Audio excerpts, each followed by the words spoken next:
Welcome to the Beyond Ordinary Women podcast. Every 2 weeks, we post podcast versions of one of our free training videos, or you can access our videos now at beyondordinarywomen.org. Enjoy the podcast. Hi, I'm Kay Daigle of Beyond Ordinary Women Ministries, and I'd like to welcome you to our session today with Kari Stainback. Kari is the Director of Women's Ministry at Park Cities Presbyterian Church in Dallas. And several months ago, I heard Kari speak to a group of leaders in ministry about loneliness, and I felt like it would be such an encouragement and help to so many of you out there, because leadership can be lonely and life can be lonely.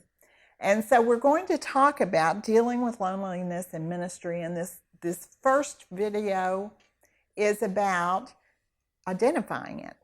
So Kari, let me start with a question, a little more personal question. What led you to study loneliness in depth in the first place? I mean, what gave you a heart for this, I guess?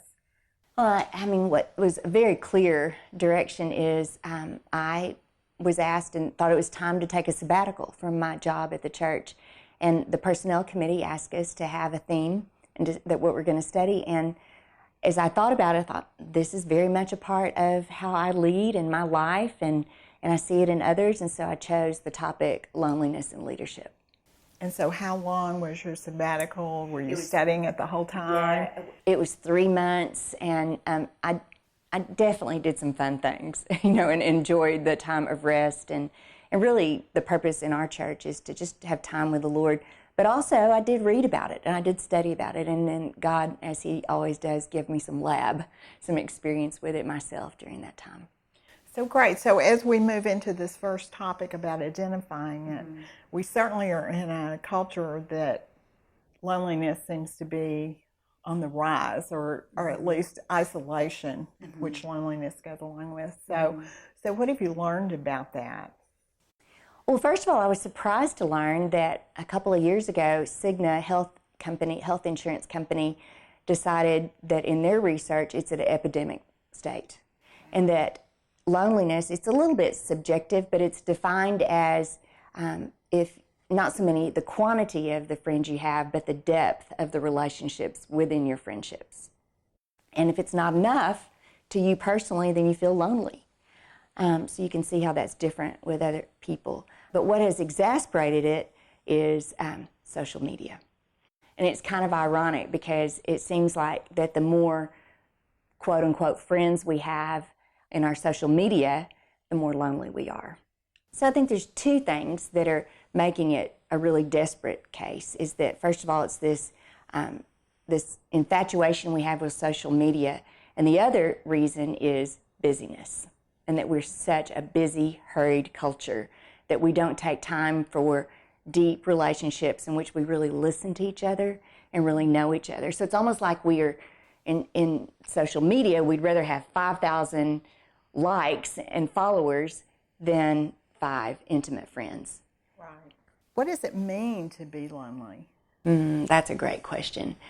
I think it means to feel isolated, to feel like you don't have anyone to reach out to. No one's thinking about you, that you're by yourself, and even if you made the effort, who would really care? And that you're, bottom line, that you're not known and understood by anyone. And I believe you've identified some various types of loneliness or various causes. How would you explain that? Right. There's a story of a pastor, John Ortberg, who went to visit the now deceased Dallas Willard for advice, and how can I be successful in ministry? And he said, Dallas Willard leaned forward and said, ruthlessly eliminate hurry. And John Ortberg said, okay, what next? And he goes, that's it. Do not hurry. And that's so hard for us to have that, and especially in our efficiency culture, and get it done. And really we deal with loneliness by trying to be busier, the busier we are. But if we are not present to people, they don't feel loved. Because being present to people is the first step to building that emotional connection of feeling loved. And if we don't give that to those that we minister to, of being present to them, then we've lost the whole thing. So that's why it's so important. And bottom line, too, that if we're not learning to be present to the Lord, how in the world can we stay connected to each other? So I think that's so huge. Right, and if you're not taking the time to be present to other people, how do you avoid your own loneliness? Because you're not only are you not investing in them, but you're not giving them time to invest in you. Right. So true. And I think Diane Langberg is a counselor that is so wise. I followed her for years, and she made a statement I've never forgotten. I read it in seminary. She said, if you don't deal with your own loneliness, that you will inadvertently, I don't think you realize it, but you will start, instead of feeding the sheep God gives you, you'll start feeding on the sheep. And that you try to get your own needs met by them. And I don't think you even realize you're doing it. But that's also a way that Satan really works in our blind spots to destroy ministry, I think. Wow, that's really insightful, isn't it? And a little scary. Yeah. Definitely a little scary. Mm-hmm. So, Kari, what types of loneliness do you see as women do ministry? What types of loneliness might they encounter? Well, I think one is obvious, is that we are lonely just because we're the leader. And that means that we're often, one of my friends, Cheryl Fletcher, who is a director of women's ministries in California, said, we're always setting the table. And what she means by that is we're getting everything set up so that other people can participate in the ministry things we have. For instance, I have helped lead a women's silent retreat at our church for years. Well, I'm the one that doesn't get to be silent because of that. And so, that's a lonely spot. You're not getting to, you're setting the table so that others can participate in that ministry. And then a second thing is, this happens with everybody, is just that feeling of being left out. You might be on a team with all men and you're the only woman. Or you could even be 3 women on a team and, there's that crazy thing of 3 women and one feels left out. So that's the second reason. I think we also can be lonely because as the leader, you are carrying the vision. And it might not be time to tell everybody about it. You might have ideas that are not gelled yet, but you're carrying the big purpose and no one else is. And I think that's a big part. And then fourth, perhaps you have experienced betrayal. Maybe you've had to leave a ministry post because of that. Maybe it's a failure on your part, on another's part.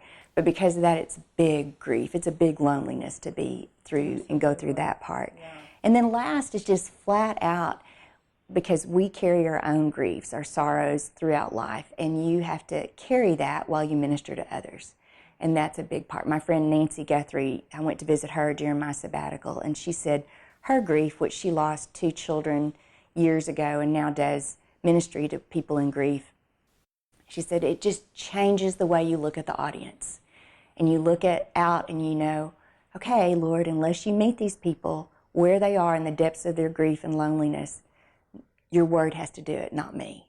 And so it changes the way that she thinks about ministry, which that's what grief does.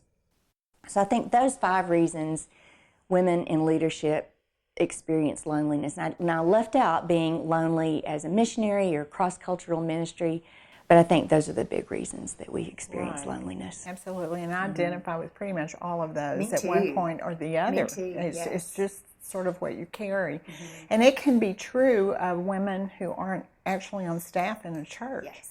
If you're in a leadership position of any kind as a volunteer somewhere, in your neighborhood, those types of loneliness can be as true there as they are in a church situation. Exactly, yes. Well, thank you, Kari. Thank you for sharing that. And Kari and I will be talking on 2 additional sessions about loneliness, so we hope that you will join us as we discuss loneliness further, as we talk about how to deal with the loneliness that she has just described. Thanks for listening to the Beyond Ordinary Women podcast. You can find more podcasts and information about women in leadership by going to beyondordinarywomen.org. This podcast was produced by Beyond Ordinary Women Ministries. Our production team includes Evelyn Babcock, Kay Daigle, Kay Halligan, Deborah Herring, Sharifa Stevens, and John Sparks. Theme music, Back in Stride by Don Miller, used by courtesy of Christine Miller.